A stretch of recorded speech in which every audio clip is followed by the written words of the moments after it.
College girls are hoes. I met frequently. He is about 45 years old. Why is he putting this on the internet? Mark hunched over to vomit, which is precisely when Lewis pulled a large kitchen knife from his pocket and plunged it directly into Mark's back. Mark stumbled and asked him in the back, literally. And it happened so fast that the car drove straight through underneath, shearing the entire top of the vehicle off and continuing driving full speed down the road before it would eventually crash to a halt.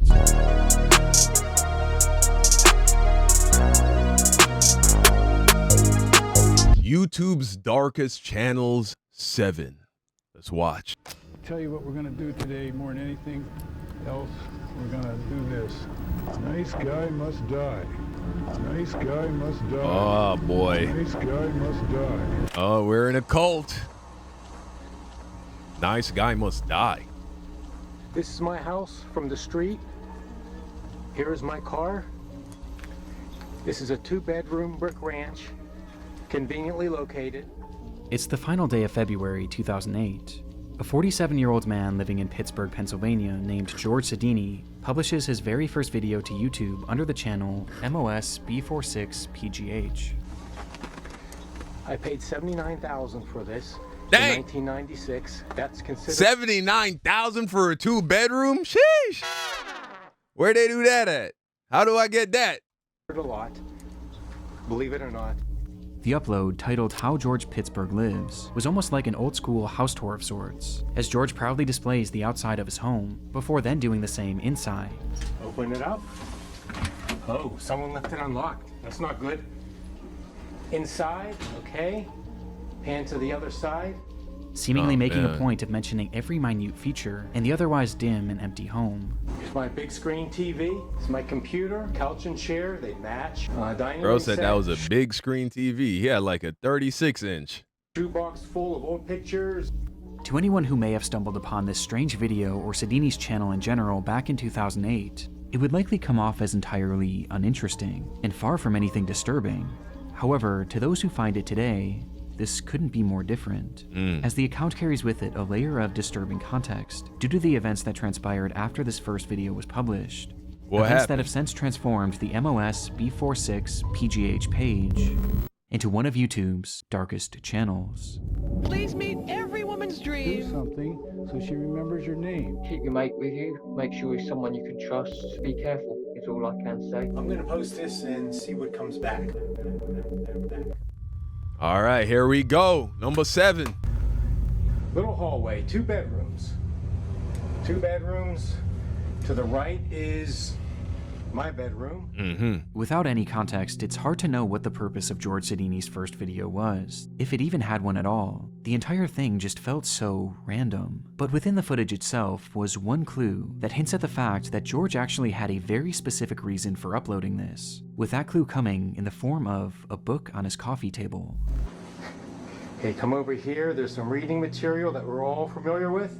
Office It politics. was called How to Date Young Women for Men Over 35. Okay. Which was about as creepy as it sounded. Yeah, pretty weird. Today is a 51-year-old bachelor who says if you're Oh, a this single was the woman over original. 30, This is about to be the original red pill right here, man. The original red pill. How to date young women for men over 35. you're a dating has-been. Please meet every woman's dream, Don Steele.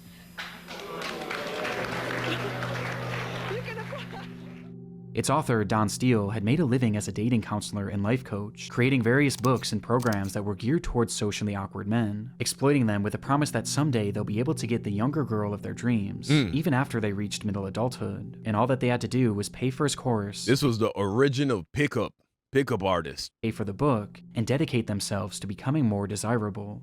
And George Sodini was the perfect target. Despite having a successful career as a systems analyst at a law firm, he struggled to maintain any relationships with the women that he met. Crazy. It had been well over a decade since he last had a girlfriend, and despite desperately wanting one, George just seemed to lack the ability to connect with women on any level, even as just friends. And as his isolation began to grow, so too did his obsession with finding a girlfriend. George had nearly given up these pursuits too, until he was introduced to Don Steele's course, viewing the program as his last real shot at human connection, obsessively reading the book to the point that he was supposedly able to recite passages by memory alone. Wow. On top of this, he would also attend many of this supposed guru's in-person seminars, with some of his visits even being captured on camera and later posted onto Don Steele's YouTube channel. It used to be done Bro, this is the old school Andrew Tate. This is what's his whole thing called? The Cobra Camp or whatever? down here. It was called a codpiece, and it's gradually over the years moved up here. So it's read like an erect you-know-what. And it was in these courses where George was subjected to all sorts of bizarre and unsettling ideology. Turn around here, look at me, and I'm going to tell you what we're going to do today more than anything else. We're going to do this. Nice guy must die. But despite agreeing with this man wholeheartedly and following Nice all guy of his must work, die. George was still making very little progress, which was evident by the footage of him attending these seminars, as he appears incredibly nervous and kept mainly to himself. And so, recognizing that George had much to improve on, he was given an assignment by one of his instructors. He was told to film a video of his house, so that the instructors and everyone else in the class could see if he was really making himself and his environment desirable enough to any woman who might come over. Okay, couch and chair, they match. The woman will really be impressed. Knowing this, the footage feels so much lonelier, as it was almost like he was trying to sell his way of living as being good enough for a partner that he was really no closer to finding. There's something so depressing about it. And this wasn't his only video. It is easy for me to hide from my emotions for one more day. Take a long drive in the car, listen to some music, daydream, or just do some mundane task around the house that really doesn't need to be done, that's not too important. And there you go, one more day, and one more day turns into one more year. Months later, on June 23rd, This guy's real socially awkward. You can just tell by the way that he's talking. 2008, George would return with an upload he had filmed inside of his basement, and in it, we get more insight on just how severe his isolation had become, though he still held on to a sliver of optimism thanks to Don Steele's course. Now, RDS says that I have approximately maybe 15 more years to be successful at this. Okay. And when I heard that, What does he I mean? wanted to continue immediately to start moving on this. I didn't realize I had that much time. So what my objective is to be real and to learn to be emotional and to be able to emotionally connect with people. Before he eventually reverts back to talking about his uncanny desire to find a younger woman. Because when I'm 10 to 20 years older than she is, she has to feel good about this thing. Ending the video with hints of an uncertain future. I'm going to post this and see what comes back.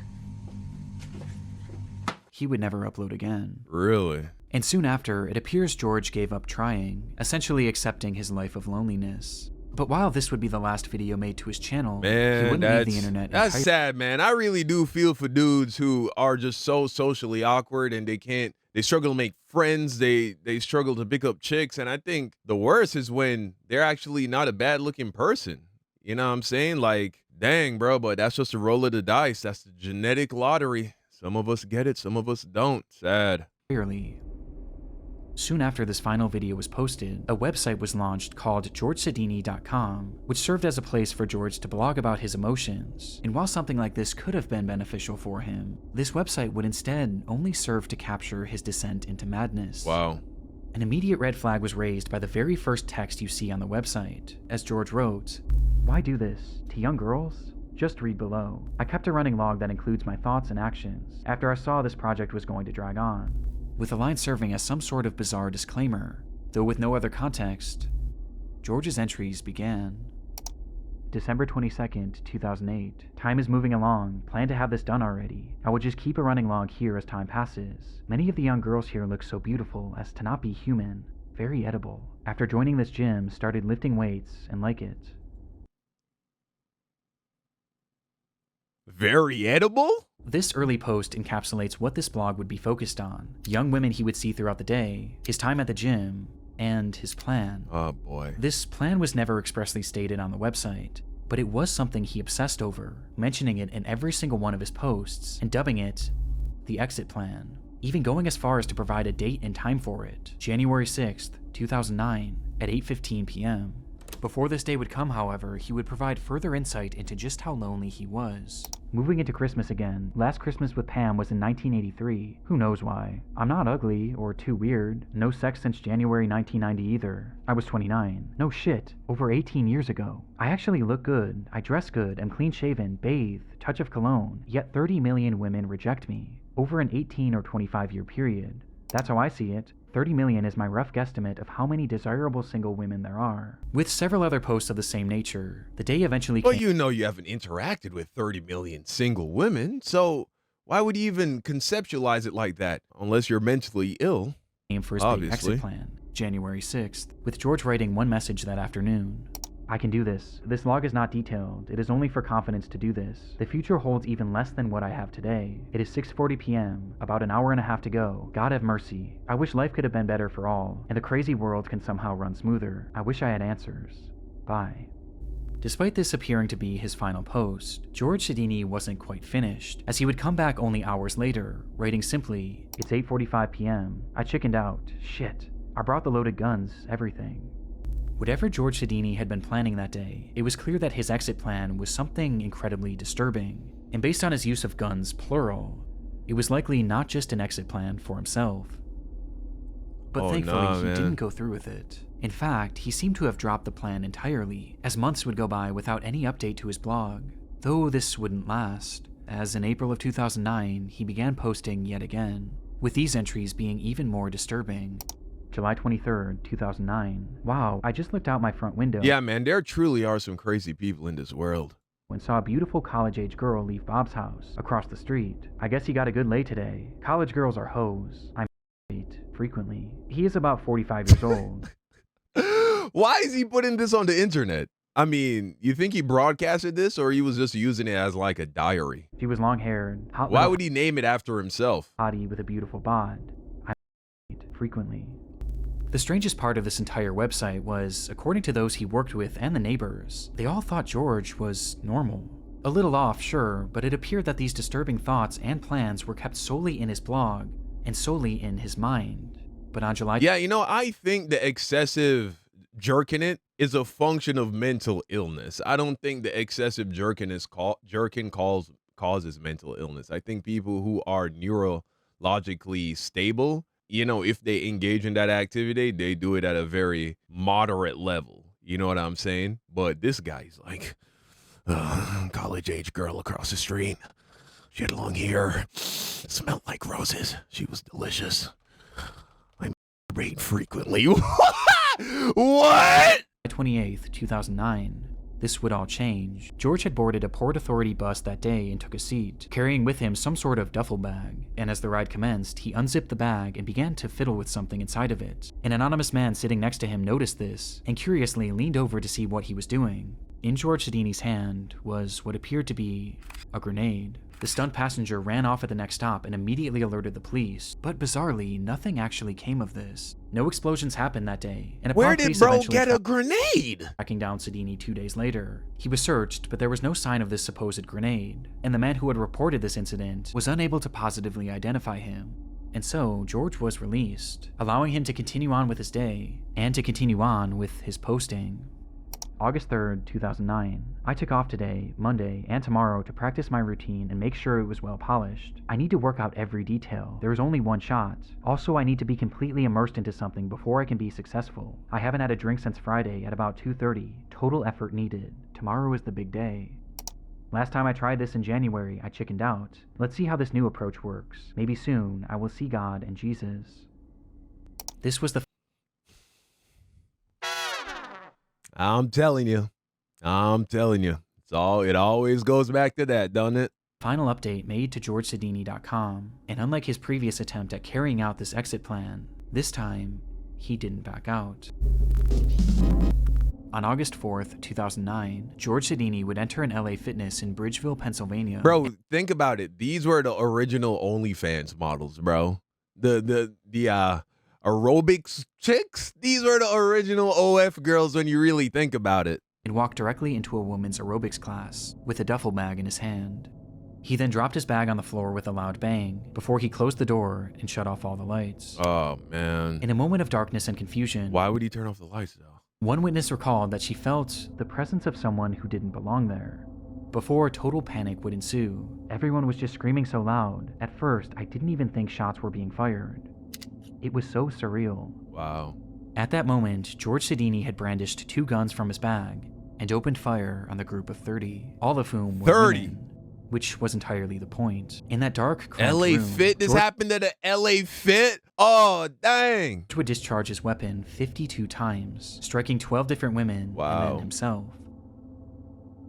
Of the injured, 49-year-old Elizabeth Gannon, 38-year-old Jody Billingsley, and 46-year-old Heidi. Bro, you see, man, we need to make an incel test, bro. I'm telling you. To buy guns, you gotta have proof that you getting some pussy, bro. Like, that needs to be the new test, because dang, bro. What is with, ain't that like all the school shooters and all that, bro? Like, they are all incels. They're all weirdos. Yikes. Has there ever been a dude who was getting laid consistently who ever did this, bro? I don't think so. I don't think you're too, all the tension is gone. You're too relaxed, I think, if you getting consistent box. You feel me? Overmeyer would tragically lose their lives, while the others were left with permanent injuries, both physical and mental. It wasn't hard to find a motive. George had spelled it out right there in his blog. He desired women so much that his inability to ever gain a real connection with any of them turned his infatuation into pure hatred. And this is how he wanted to make them pay. And the ironic part is that this was all so avoidable, as these plans were heavily implied on his website, which had been publicly available online for roughly an entire year, yet no one cared enough about him to ever look. It is easy for me to hide from my emotions for one more day. Knowing what we know now, George's channel is highly disturbing, as it shows us a glimpse into a mind on the verge of completely snapping, and a last gasp attempt at achieving normalcy by a person who would go on to become a monster when he didn't get what he wanted. Just everything I need. What a shame. Well, that about What a sums it up. shame. Hi guys, I am with Lewis. Just having a little drink. Mark Williams always dreamed of being a YouTuber. He had grown up watching parkour content on the site, becoming attached to both its many talented creators and the hobby itself, eventually becoming so inspired by it that he launched his own channel in 2019, at the age of just 15, with Mark hoping that someday this channel would make that dream of his come true. The page went by many names over the years, but eventually Mark would settle on the moniker Displaced, and depending on who you ask, his videos were either extremely impressive or extremely irresponsible. They showed scenes of Mark high atop buildings, jumping rooftop to rooftop, Oh, wow. climbing on massive abandoned cranes. Oh, bro, fleeing from that just like made my stomach turn just seeing this on camera. security Wow. guards and the cops on more than a few occasions. Police are on the way already now. Yeah, they'll catch me then, won't they? Often seen with him It's like, but can they catch me? Bro, what a life. was his younger brother, who he had grown incredibly close with, which was due in part to the fact that Mark was somewhat of a loner and didn't have many friends in his own personal life. Though according to his mother, this wasn't necessarily by choice, as she explained that he did desperately want friendship, and he was incredibly caring. He just had a habit of making the wrong friends, Oh, boy. describing Mark as trusting to a fault. Mark's longing for camaraderie became especially apparent not long after the launch of Displaced, as his brother slowly began appearing less and less in his videos, forcing him to do these free runs by himself, which he implied was something he didn't enjoy nearly as much. My brother, who was part of the channel, Ben, he's not now. I don't think he's coming back at all. He ditched me, leaving me by myself, and I've got a problem with talking to myself as well. This, coupled with the fact that he was dealing with the tribulations of growing up, led to his uploads on the channel becoming more and more sporadic, as he would often go dark for a few months, only to return with the promise of more consistent uploads. Alright guys, don't know if you can see me or not, but I promise you Displaced is coming back. That often never came. It was clear that he still longed to be a YouTuber, he just needed some sort of a spark. And sure enough, at the end of 2020, he would find one right in his own comment section. In a since-deleted video, Mark would receive a comment from a man named Lewis Ashdown, who explained that he was a big fan of Mark's content and that he would love to join him in an upcoming video, as they both just so happened to live in Uckfield. It was exactly what Mark had been needing, a friend, and not only a friend, but a friend he could make videos with. And so that's exactly what he would do. Hi guys, I'm back here with Lewis. and we're going to do the water treatment facility in Uckfield on the industrial estate. See you in a sec, guys. From their first meeting on, Lewis became a core part of the Displaced channel, leading to the two growing closer by the day, with Mark speaking about this bond on a live stream in March of 2021. If you're going exploring at an abandoned pub, yeah, keep your mate with you. Make sure he's someone you can trust, you know, and be careful is all I can say. Because in the video where me and Lewis climbed the college, you know, I was constantly looking out for him because he did get dangerously close to some of the edges, but you know, that's what life's about, isn't it? But despite finding his new parkour partner, Mark still had other issues getting in the way of his uploads, as he was now 18 years old and was facing the reality of having to get a job, forcing him to put his channel on the back burner. Mark discussed this struggle and the many others he was facing at the time in that same March livestream, with his tone about Displace's future sounding less than optimistic. I've been doing some talking with Lewis, seeming like he wants to get back into climbing and stuff. I haven't actually done it since Christmas, and I've got a bad back. It's been getting worse and worse lately. Don't know why. I need to go to the hospital and have myself checked out. I am not sure where my channel is going to go. I don't know if I'm going to keep doing these videos. I don't know if I'm going to be doing different videos, or whether I'm going to stop completely. But unlike other times when he had gotten down on his channel, this time he wasn't alone, and his friend Lewis was there to have his back, as he pushed Mark to continue his work, even showing up in the comments of this livestream under the name Moral Unknown, where he went as far as to offer up a potential location that they could film their next video in order to get Mark re-inspired. We'll do Buxted Hotel first video back? And sure enough, just days later, the two would arrive at Buxted Hotel to begin filming yet another video.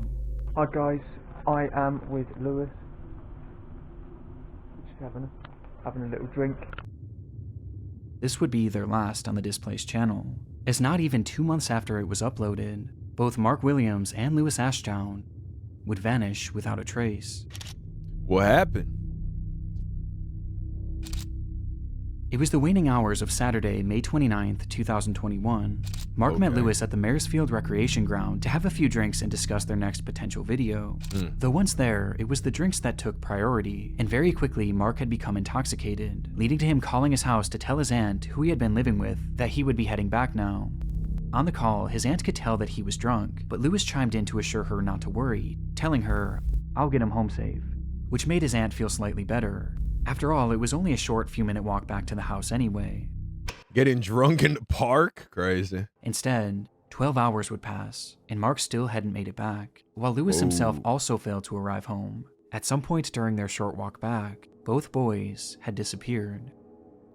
Crazy. They were reported as missing the very next morning, and the area they were last in was combed thoroughly, though very little was uncovered. Around them had been large pockets of forest and murky bodies of water, leading to some questioning if perhaps the boys had gotten lost, or even had fallen into the water.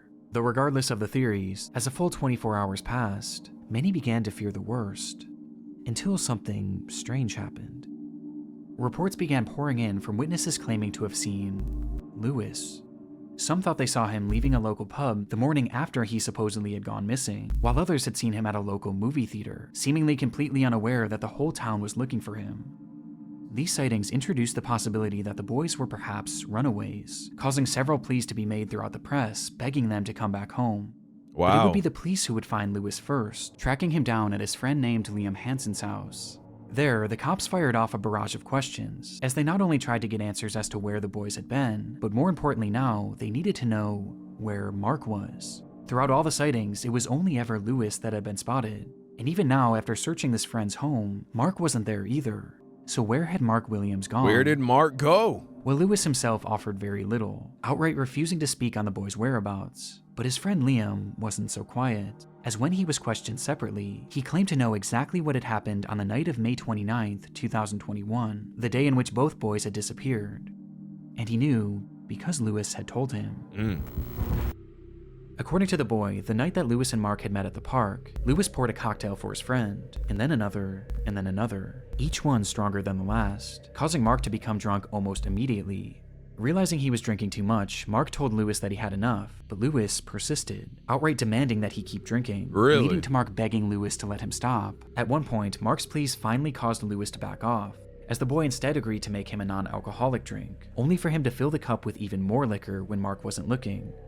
By 11:30, Yo, bro, this is so weird, dude. What is he trying to do? Could barely stand. prompting him to make that phone call to his aunt, letting her know that he would be back soon. Meanwhile, Lewis had been so preoccupied with getting his friend drunk that he was still fairly sober at this point, and in his sober state, he promised Mark's aunt that he would get him home safe. Seconds after that phone call ended, Mark hunched over to vomit, which is precisely when Lewis pulled a large kitchen knife from his pocket and plunged it directly into Mark's back. Mark stumbled and asked him in the back, literally. Lewis to call him an ambulance, being unable to comprehend what had just happened, to which Lewis responded by laughing, before doing it again and again. Bro, oh my gosh, man. You see, this is the kind of craziness that kills you as a parent. Like, your kid goes and makes a friend and all of that, and I mean, that definitely is a shady character, though. If your kid is 18 and they're getting drunk in the park at night, like, those aren't people that you want to be associating with, or you don't want your children associating with, you know what I'm saying? But, dang, why would he do that? And again, this is what Lewis had told Liam in the days after the alleged And so why is Liam hanging out with Lewis? Like, you just gonna hang out with a murderer? What? attack. But as Liam recounted the story to the police, he made it clear that this wasn't just a tall tale, as he had actually seen it for himself. When Lewis had told him the story, he pulled out his phone and put it up to Liam's face, revealing that he had filmed the entire ordeal. And sure enough, when police searched Lewis's devices, they would find that footage, though it was far worse than they ever could have imagined. Wow. On Lewis Ashdown's cell phone were 7 total videos. He had to be in on it. This Liam guy.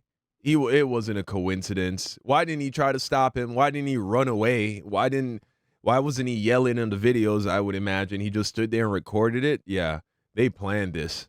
Both of these dudes were sick fucks. You can tell. Depicting the attack, with the footage spanning nearly an hour in total, during which Mark had been stabbed 107 times, on top of having a number of other sadistic things done to him. And all the while, it was said that Lewis was giggling manically. Oh yeah. When asked about what he had seen in those recordings, Liam provided further detail on just how awful the attack was, recounting that he ripped Mark's eyes out. Proper psychotic stuff. I was going into shock. I was shocked how he came out with it. I wanted to run and tell someone.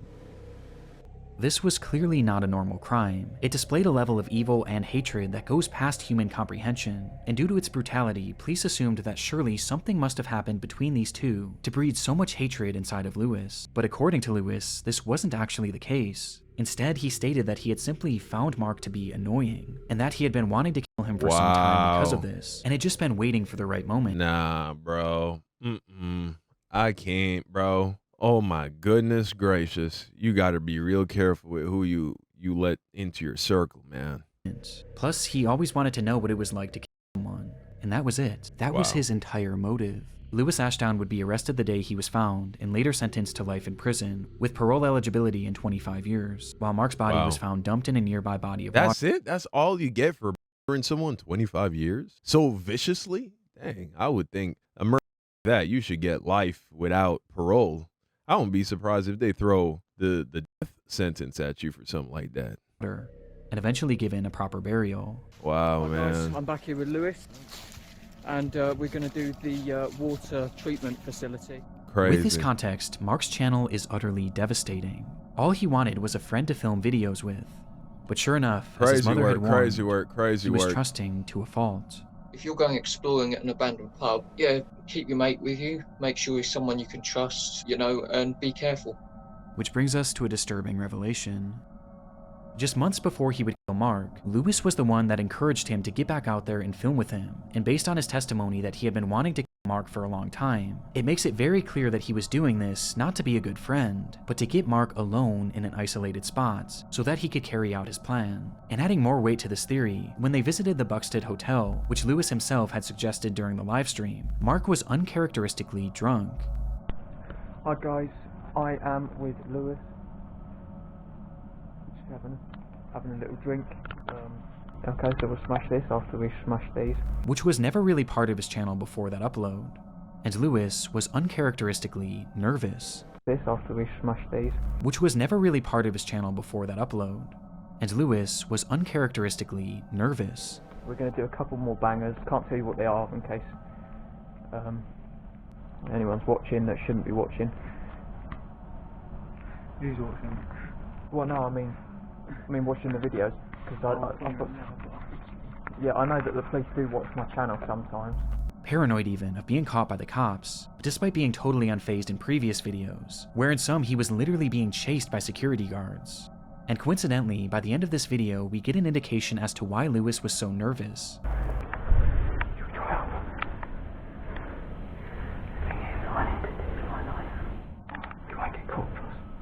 Because he had been carrying a knife.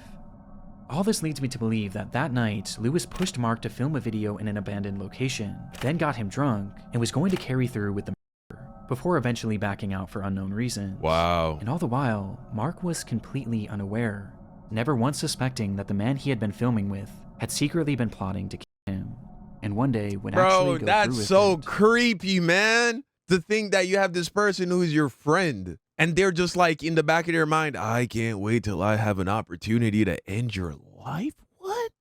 Okay, I'll wrap it up Nah, now. bro, then, that's guys. crazy. That's crazy. Yep, I'll see ya. See ya. I'm gonna try and stay on this side and go across. Well, this should be quite amusing. Enjoy. Joshua Brown. Joshua Brown started his YouTube channel back in 2010, a time when many individuals, including himself, used the site to upload random videos offering momentary glimpses into their lives. Joshua was in his mid-30s at the time and had recently finished serving in the Navy, before eventually settling down in Canton, Ohio, where he focused on his many passions. He loved driving, he loved technology, and he loved a little bit of danger. And soon, he became infatuated with a product that was essentially the sum of all three.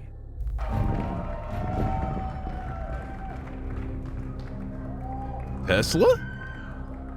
For Joshua, these electric vehicles were a technological marvel and the future of the automotive industry, and he dreamed of one day having one, with that dream eventually coming true in 2015 when he would purchase his very own Tesla. Bro, I remember the first time I ever saw a Tesla. I was like, what is that? Model S that would eventually become his life and his YouTube channel's primary focus. Really? He began uploading videos of his new car immediately, but rather than these focusing on the vehicle itself, it was its most controversial feature that interested him the most: autopilot. The feature had become available for Tesla drivers in October of 2015, which is exactly when Joshua purchased his car and began uploading these videos showcasing its possibilities. What an interesting thing to be fixated on, huh? Like just the self-driving feature of a car. It's like, man, I love this. It takes all the stress out of it. Get to your destination slightly slower, but The stress of driving? I mean, driving, I don't find it very stressful. hey, at least now you don't have to worry about anything. It's just let it go. He wanted to essentially be a pioneer, providing an overview of what self-driving was really all about, breaking down the specifics and showcasing a variety of unique situations that you might find yourself in if you were to use this driving mode yourself. This section in here is going to be very, very difficult for the car to handle. You know, we've been seeing self-driving in the news, and you know, we have self-driving cars, and we've had that for a little while now. But for some reason, I don't know about you, but it doesn't really feel like we're that much closer to this being a mainstream thing, like where most of the cars on the road are being self-driven. I feel like we're just as far away from it as we were in 2015, 10 years ago. You know what I'm saying? Like, I guess there are a few more Teslas on the road that are utilizing this feature, but I think most people are still driving their own cars. We're filming this just so that you can see scenarios where the car does not do well, so that you've got something to judge off of it when you're driving on your own. And he tried to make a point of doing so safely, as he never used the camera behind the wheel, and always had someone helping him to avoid any accidents. But despite his focus on safety, it was clear that he was pushing the capabilities of this brand new technology, as at this point it was still in its infancy, with one of the more glaring red flags being the placement of his hands. Here we are, stop and go traffic on 271, and geez, car's doing it all itself. When Joshua was shown driving, he hardly ever had his hands on the wheel, as he said he wanted to get the true experience of self-driving. This was something that Tesla had actually adamantly advised against, and even had visual and audible warnings if it detected that your hands were off the steering wheel. But Joshua seemed to find a workaround, as he instead used his legs to avoid tripping the sensor, while keeping his hands close by, ready to grab the wheel in case of an emergency. How I actually do it is so that it is really actually hands-free, is I keep my knees up, because the tack works pretty good, but I can still get my foot down to a brake, and just keep it like this, because you can react so quickly. It was clear that Joshua truly believed that this car that was driving him was safe, And this belief was only strengthened on April 5th. Yeah, bro, never elect yourself to be a test dummy. Whenever there's a new whatever, don't be the first in line. You know what I'm saying? Like the neurochip and all that, bro, they got to work that out for a while before you even consider it. You know what I'm saying? And even then, I don't know about putting chips in your brain. But hey, if it turns everybody into Einstein, you might get left in the dust if you stay chipless. 2016. That day, Joshua had been driving his car on the interstate when a large truck suddenly merged into his lane, with its driver not even seeing his car. And before Joshua could even react, the autopilot kicked in and veered out of the way, avoiding what would have been a certain collision. Amazed by the event, Joshua would upload dashcam footage of the close call to his YouTube channel, where he praised the vehicle's response. Whoa. Tessie did great.